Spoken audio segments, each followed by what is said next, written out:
ഇപ്പോൾ എല്ലാവരും ചന്ദനം കേട്ടിട്ടുണ്ടാവും. പക്ഷേ ഈ ചന്ദനം എല്ലാവരുടെ വീട്ടിലും വളർത്താൻ പറ്റും. പക്ഷേ ആരും ഇതിന് മുന്നിട്ട് ഇറങ്ങിയിട്ടില്ല. അതിൻ്റെ പ്രധാന കാരണം ഇത് ഒറ്റയ്ക്ക് വീട്ടിൽ വളർത്താൻ പറ്റില്ല എന്ന് എല്ലാവർക്കും ഒരു തെറ്റിദ്ധാരണയുണ്ട്. പക്ഷേ ഒറ്റയ്ക്ക് വീട്ടിൽ വളർത്താം. പക്ഷെ അവിടുത്തെ പ്രോബ്ലം എന്ന് വെച്ച് കഴിഞ്ഞാൽ അതിനെ നോക്കി നടത്തലും അതിൻ്റെ സെക്യൂരിറ്റി സംവിധാനങ്ങളെല്ലാം കുറച്ച് പ്രോബ്ലം ആയതുകൊണ്ടാണ് ആരും അതിന് മുന്നിട്ടിറങ്ങാത്തത്. പക്ഷെ ഇവിടെ ഞങ്ങൾ ഒരു കൂട്ടുകൃഷി സമ്പ്രദായത്തിലൂടെ ഇവിടെ ഞങ്ങൾ കുറച്ച് പേര് ഇവിടെ ഷെയറായി ചെയ്തുകൊണ്ട് ഭൂമി വാങ്ങി ആ ഭൂമിയിലാണ് ഇവിടെ 5 സെൻറ്റ് പ്ലോട്ടാക്കി തിരിച്ചിട്ട് അതിൽ നിന്ന് 20 ചന്ദനത്തൈ വെക്കുന്നു.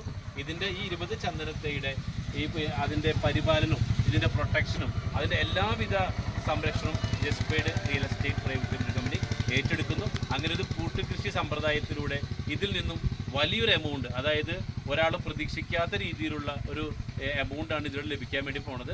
അപ്പോൾ ഇതിനെപ്പറ്റി കൂടുതൽ വിശദാംശങ്ങൾ അറിയാൻ ഇതിൽ ബന്ധപ്പെട്ട ഓഫീസേഴ്സുമായിട്ട് നിങ്ങൾ ബന്ധപ്പെടുക. അതോടൊപ്പം തന്നെ ഞങ്ങളുടെ ഹെഡ് ഓഫീസ് കാക്കനാടാണ്.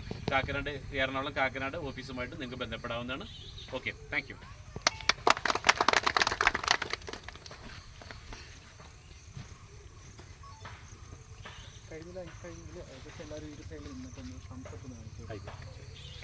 കുറച്ച് ക്രൗഡ് ഉണ്ടായിക്കോട്ടെ, എല്ലാവരും ഒരു സൈഡിലേക്ക് എല്ലാവരും ഒരു സൈഡിലേക്ക്